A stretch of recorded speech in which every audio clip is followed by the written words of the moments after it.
Alright folks, good morning. I got a bug up my butt this morning. That's absolutely true. There's no way to get around that. There's a bug up my butt, and we're going to absolutely explore that.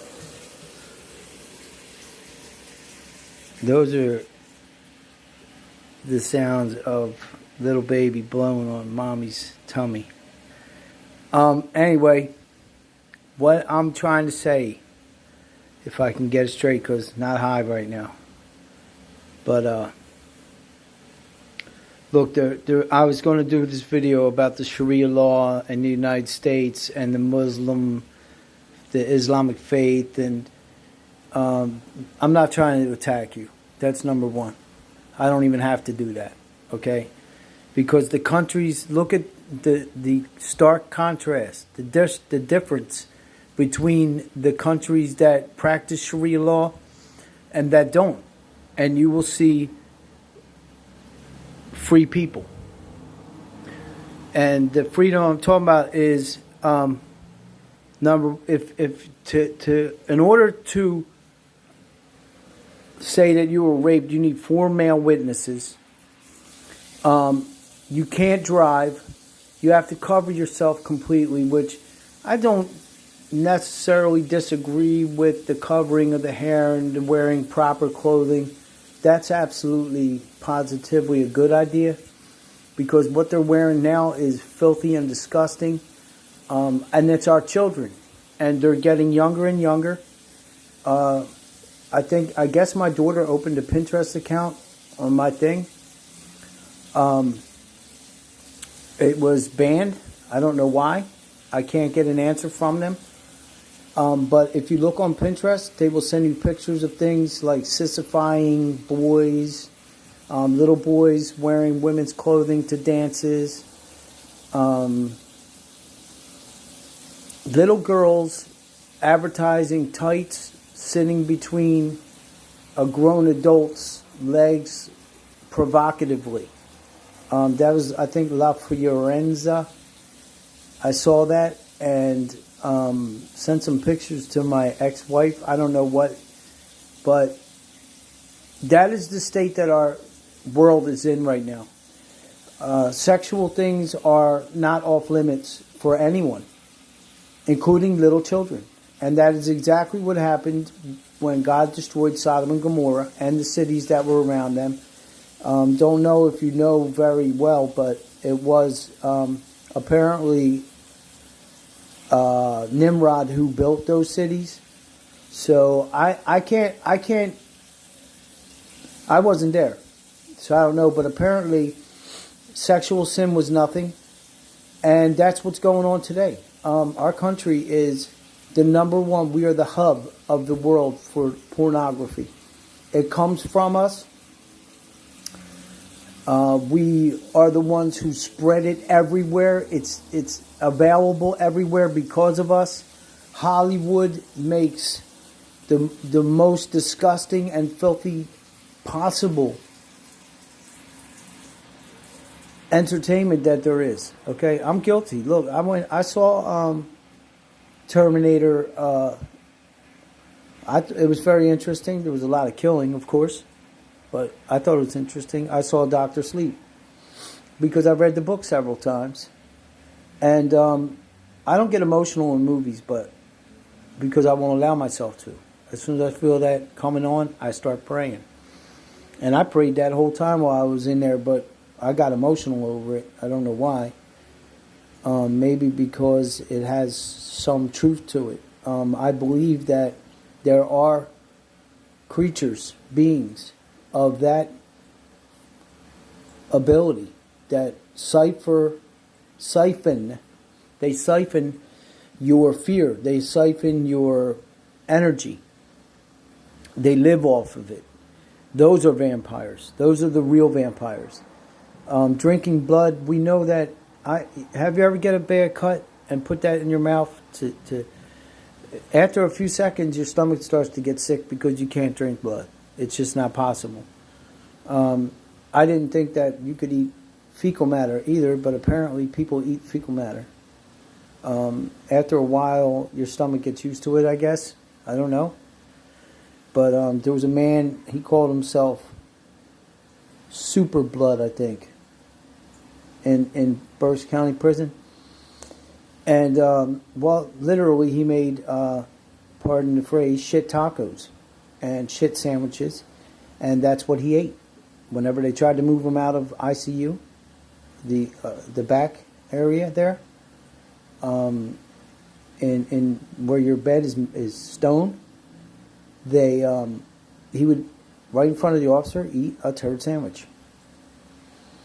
So I saw him once. He was leaking from sores on his face. He was disgusting. Plain and simple disgusting. I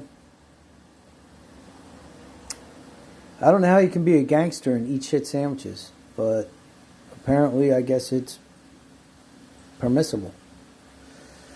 So anyway, back to the law. Now, if you're a Muslim in any country that practices the Sharia, okay, and you become any other belief, forget it, not just talking about Christianity, but let's say you want to become a Buddhist, they will kill you. You will be dead. Your own family, okay? So this has to do with decision making 101. You should have a choice to believe in whatever you want to believe in, because God gave you that choice. God did not tell us in the scriptures that I'm going to beat you to death for not believing that I am the I am, but here's what's going to happen to you if you don't believe that I am the I am. Do you see what I'm saying? There's a very I like to say stark contrast, but I have no idea if that applies right here. Anyway, there's a very, very sharp dividing line there. There's one is a highway sign, and the other one is the gun to the head. Okay, the sword to the neck. Look up the verse of the sword. They put the sword to your neck. If you confess that word, I'm not saying it, is God, then you will be set free, but you're going to have to pay the tax, and that means that everything that you own is gone. And if you're a Christian, you have to pay the tax, and if you're a Jew, you got to pay the tax. In other words, if you don't pay the bread, you're dead. Okay? That's what the Sharia teaches. If you try to become any other religion, you talk about any other religion, you are going to die in those countries. Your head is going to be removed from your body.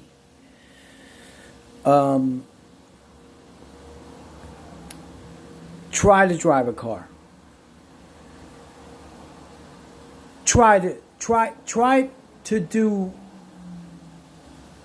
any all right, my thoughts are going a million miles a minute.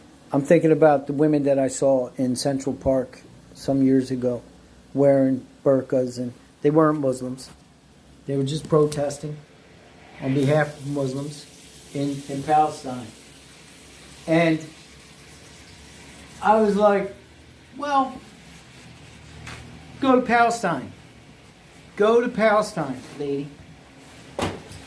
And go over there and try to take a sign and protest. I'd love to see what happened. No, I would not love to see what happened. I'm sorry I said that. No, what would happen is you would be gang raped and killed. So, if that's what you want, then go right ahead. I know hundreds of Muslims, maybe 1,000 from prison. Okay? And it's not okay to eat pork, but it is okay to sell crack.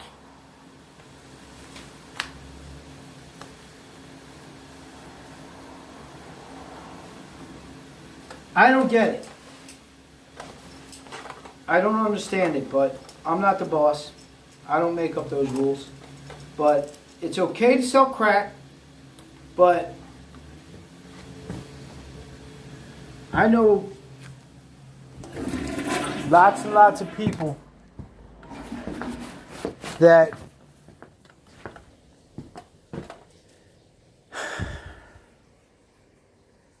if they had the opportunity, most of the Muslims in those countries, if they were given the opportunity to see the truth in Christ, they would become Christians instantly. If they could see the freedom, if they could be allowed to hear the truth, they would become Christians in a second. There would be no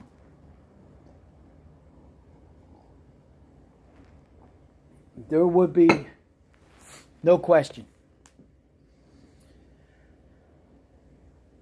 But I'm not going to try to sugarcoat the Old Testament, because God commanded Saul and the armies of Israel to kill every single living child, every sheep, every goat, every cow, every chicken, every lizard. Kill everything, destroy it all, burn it. Don't even keep any, and any of the ashes that remained, burn them again. So I'm not going to sit here and pretend that Yah is not. I don't know the word, because if I say something but wrong, I'm going to get a whole bunch of flack. But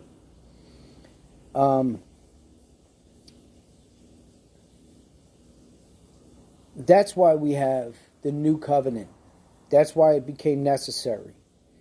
Because without the new covenant, we would still be ordered. Quite frankly, I agree with the order that we should be destroying the idols. They are everywhere. Everywhere you turn, everywhere you look, there's that white lady on somebody's lawn holding her hands out, standing on the stars. And look, man, Mary doesn't look like that. She never did, and she never will. You got some probably Semiramis sitting on your front lawn. It's probably her. She started the nuns. My ex-wife was talking to me about the nuns and how they believe in Jesus. No, they believe in Mary. First you gotta go to Mary, and then you can go to Jesus. My lips look black to you? No. They've been around since Babylon, the nuns. There's a 3,500-year-old statue was in the Iraq Museum of the woman cradling the dead body, which was Semiramis and Tammuz. Probably. I wasn't there, but that's probably what we're looking at when we see that. You see it in cemeteries sometimes. That's not Mary cradling Jesus. Sorry. Couple reasons why. God would not allow something to be remained for us to worship.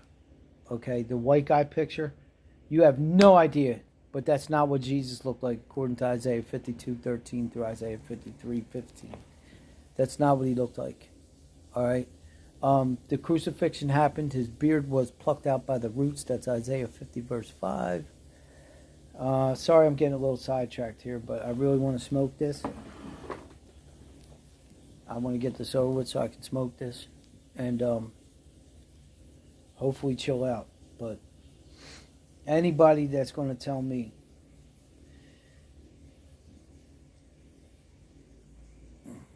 personally, I believe that the fundamentalists from Islam and that are pretty much they mentally snapped as children and are filled with hate and anger. Not all of them, but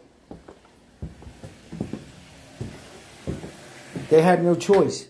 If you don't know the Quran by age 9 or age 8, your feet are whipped until you know the every verse in that book. You are severely beaten until you know it all. So, if that's what you want, go ahead. Go do that. But the freedom that I have in Christ says that my feet don't have to be whipped if I don't know the word.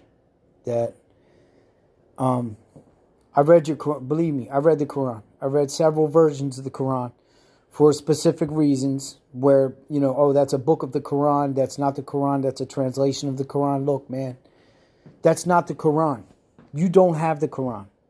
You have a compilation that somebody put together. How many years ago? 1900 years ago? Whatever. You have a compilation. You have a book that someone put together. And look at what the Quran was written on as the people traveled with Muhammad. It was not this nice, pretty book that you have there. Where's the original stuff? That's what, wouldn't you save that? Wouldn't that be important? I would think so. I'm going to get off. But if you want to practice religions that tell you that you have to kill your wife because she was in the car with a taxi driver that was a man, then you go right ahead.